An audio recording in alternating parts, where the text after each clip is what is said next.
அனைவருக்கும் வணக்கம்.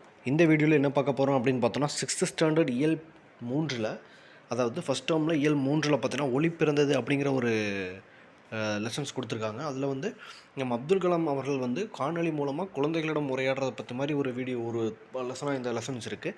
இதில் முக்கியமாக என்ன பார்க்கணும் அப்படிங்கிறத மட்டும் இந்த வீடியோவில் பார்த்துட்டு, பின்னாடி ஒரு இலக்கணம் இருக்குது, அதையும் இந்த வீடியோவில் பார்த்துலாம். ஓகேங்களா? அதுக்கு முன்னாடி நம்ம சேனல் இப்போ தான் நீங்கள் வீடியோ பார்க்குறீங்க அப்படின்னா மறக்காமல் சப்ஸ்கிரைப் பண்ணிடுங்க. இப்போ பார்த்தோன்னா, இதில் வந்து ஒளி பிறந்தது அப்படின்னா ஜஸ்ட் ஒன்ஸ் ரீட் பண்ணுற மாதிரி தான் இருக்கும். இதில் முக்கியமாக பார்க்க வேண்டியது என்னென்னா, ஒரு லைன்ஸ் மட்டும் நம்ம கொடுத்துருப்பாங்க. அதாவது இங்கே பார்த்தீங்க, இதில் பார்த்தோன்னா, தமிழில் வந்து அப்துல் கலாமுக்கு மிகவும் பிடித்த திருக்குறள் அப்படின்னு என்ன அப்படின்னு பார்த்தோன்னா, அறிவு அற்றாம் காக்கும் கருவி செருவார்க்கும் உள்ளளிக்கல் லாகா அரண். ஓகேங்களா? இது வந்து தான் நமக்கு வந்து அப்துல் கலாம் அவர்களுக்கு மிகவும் பிடித்த ஒரு குறள் அப்படின்னு சொல்லி மென்ஷன் பண்ணி கொடுத்துருக்காங்க. இது இந்த மாதிரி கேள்விகள் வந்து கேட்குறக்கு வாய்ப்புகள் இருக்குது. ஸோ நல்லா பார்த்துக்கோங்க. அடுத்து பார்த்தோன்னா, லில்லியன் வாட்சன் எழுதிய விளக்குகள் பல தந்த ஒளி, அதாவது லைட்ஸ் ஃப்ரம் மெனி லேம்ப் அப்படிங்கிற ஒரு நூல் தான் அவருக்கு வந்து மிகவும் பிடித்த ஒரு நூல் அப்படிங்கிற மாதிரியும் இதில் வந்து சொல்லியிருக்காங்க. எதுன்னு பார்த்தோன்னா, அறிவற்றாம் காக்கும் கருவி செறிவார்க்கும் உள்ளளிக்கல் ஆகா அரண் அப்படிங்கிற குறளும், லில்லியன் வாட்சன் எழுதிய விளக்குகள் பல தந்த ஒளி, அதாவது லைட் ஃப்ரம் மெனி லேம்ப் அப்படிங்கிற ஒரு நூலும் அவருக்கு ரொம்ப மிகவும் பிடித்த நூல் அப்படிங்கிற மாதிரி இதில் சொல்லியிருக்காங்க. ஓகேங்களா? மற்றபடி இதில் ஜஸ்ட் ஒன்ஸ் ரீட் பண்ணுற மாதிரி தான் இருக்கும். இதில் பெருசாக எதுவும் கொடுத்துருக்க மாட்டாங்க.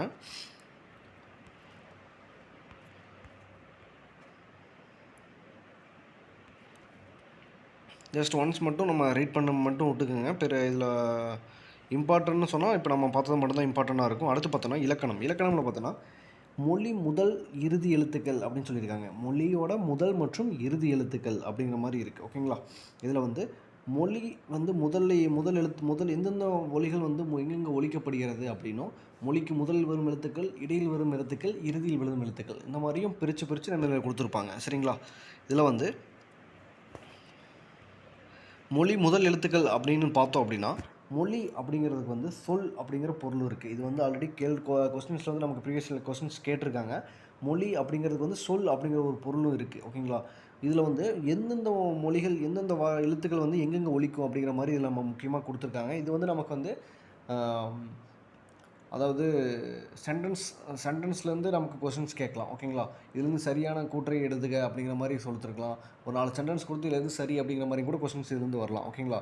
இதில் வந்து உயிரெழுத்துக்கள் 12ம் பார்த்தோன்னா சொல்லின் முதலில் வரும். உயிரெழுத்துக்கள் 12ம் பார்த்தோன்னா சொல்லின் முதலில் வரும். உயிரெழுத்துக்கள் 12 வந்து மொழியின் முதலில் மட்டும்தான் வரும் அப்படின்னும், அடுத்து பார்த்தோன்னா கசதப நம ஆகிய வரிசையில் வந்து எல்லா உயிர்மெய் எழுத்துக்களும் சொல்லின் வரிசையில் வரும். இந்த உயிர்மெய் எழுத்துக்கள் எல்லாமே பார்த்தோன்னா சொல்லின் முதலில் வரும். நெக்ஸ்ட்டு பார்த்தோன்னா, ஞ அந்த உயிர்மெய் எழுத்து வரிசையில் வந்து சில எழுத்துக்கள் மட்டும்தான் சொல்லின் முதலில் வரும். சில எழுத்துக்கள் மட்டும்தான் சொல்லின் முதலில் வரும் அப்படின்னும், ஞ வரிசையில் ஞ என்னும் ஒரு எழுத்து மட்டும்தான் சொல்லின் முதல் எழுத்தாக வருகிறது. ஞனம் அப்படின்னு சொல்லுவாங்க. ஆனால் இப்போ வந்து நம்ம ஞனம் அப்படிங்கிறது எதுவுமே இப்போ பயன்படுத்துறதில்ல. அதை வந்து இங்கனம், அங்கனம், எங்கனம் அப்படிங்கிற வார்த்தைகளை மட்டும்தான் இப்போ நம்ம வந்து பயன்படுத்திட்டு இருக்கோம். ஓகேங்களா? அடுத்து இங்கே பார்த்தீங்கன்னா, கா வரிசையில் இருக்கக்கூடிய எழுத்துக்கள் எல்லாமே நமக்கு வந்து முதல்ல கொடுத்துருப்பாங்க. கா, க, கா, கி, குக்கு அப்படின்னு கவு வரைக்கும் நமக்கு ஃபுல்லாகவே கொடுத்துருப்பாங்க. அடுத்து பார்த்தீங்கன்னா, ஞா வரிசையில், யா வரிசையில், வா வரிசையில், இந்த 3 வரிசையிலையுமே வரக்கூடிய மொழி முதல் எழுத்துக்கள் எல்லாமே நம்ம மென்ஷன் பண்ணி கொடுத்துருப்பாங்க. இது வந்து ஜஸ்ட் பார்த்து வச்சுக்கோங்க. ஏன்னா இதுலேருந்து நமக்கு கேள்விகள் வந்து இடம்பெறதுக்கான வாய்ப்புகள் அதிகமாக இருக்குது. ஓகேங்களா? அடுத்து மொழிக்கு முதலில் வராத எழுத்துக்கள் என்னென்ன அப்படின்னு பார்த்தோன்னா, மெய்யெழுத்து 18மே மொழிக்கு நம்ம நல்லாவே தெரியும். மெய்யெழுத்து 18மே மொழிக்கு முதலில் வந்து வராது அப்படின்னும், அடுத்து வந்து டன, ரல, லல, ரணவா, ரண அப்படிங்கிற உயிர்மெய் எழுத்துக்கள் வந்து ஒரு எழுத்து வந்து கூட சொல்லின் முதலில் வராது. ஆயுத எழுத்து முதலில் நமக்கே தெரியும். ஆயுத எழுத்து வந்து மொழிக்கு முதலில் வராது. ஆயுத எழுத்து வந்து மொழிக்கு எங்கே வரும்? இடையில் மட்டும்தான் வரும். தனித்து இயங்காது அப்படிங்கிறத நம்ம நல்லாவே பார்த்துருப்போம். ஓகேங்களா? அடுத்த மாதிரி ஞ எவ ஆகிய உயிர்மெய் எழுத்து வரிசையில் வந்து மொழியில் முதலில் வரக்கூடிய குறிப்பிட்ட எழுத்துக்கள் தவிர பிற எழுத்துக்கள் எதுவுமே மொழிக்கு முதலில் வந்து வராது அப்படிங்கிற மாதிரி கொடுத்துருக்காங்க. சரிங்களா? அடுத்து வந்து மொழி இறுதி எழுத்துக்கள். மொழியோட இறுதி எழுத்துக்கள் அப்படின்னு பார்க்கும்போது சொல்லின் இறுதியில் வரும் எழுத்துக்களை வந்து மொழி இறுதி எழுத்துக்கள் அப்படின்னு சொல்லுவாங்க. இதில் வந்து உயிரெழுத்துக்கள் 12ம் மெய்யுடன் இணைந்து உயிர்மெய்யாக மட்டும்தான் மொழியின் இறுதியில் இடம்பெறும். உயிரெழுத்துக்கள் வந்து மெய்யோடு இணைந்து உயிர்மெய்யாக மட்டும்தான் சொல்லின் இறுதியில் வரக்கூடியது. ஓகேங்களா? அடுத்து வந்து மொழி இறுதியாக எழுத்துக்கள் வந்து சொல்லின் இறுதியில் உயிரெழுத்துக்கள் வந்து தனித்து வருவதில்லை. இது ரொம்பவே இம்பார்ட்டன்ட். ஓகேங்களா? இது வந்து நல்லாவே பார்த்துங்க. உயிரெழுத்துக்கள் மெய்யுடன் இணைந்து உயிர்மெய்யாக மட்டும்தான் சொல்லின் இறுதியில் வரும். அளபடை எழுத்துக்கள் இடம்பெறும்போது மட்டும்தான் உயிரெழுத்துக்கள் சொல்லின் இறுதியில வரும். அது வந்து அளபடையில மட்டும்தான் உயிரெழுத்துக்கள் சொல்லின் இறுதியில வரும். மத்தபடிக்கு சொல்லின் இறுதியில உயிரெழுத்துக்கள் வந்து வராது. அதே மாரி ஆயுத எழுத்து சொல்லின் இறுதியில் வராது. அடுத்து பார்த்தீங்கன்னா, கசட, தபற ஆகிய மெய்யெழுத்துக்கள் வந்து சொல்லின் இறுதியில் வருவதில்லை. உயிர்மெய் எழுத்துக்களும் ஞ வரிசையில வந்து இறுதியில வந்து வராது. ஓகேங்களா?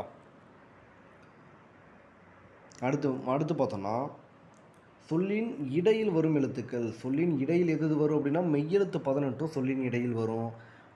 உயிர்மெய் எழுத்துக்கள் சொல்லின் இடையில வரும். ஓகேங்களா? ஆயுத எழுத்து சொல்லின் இடையில மட்டும் தான் வரும்.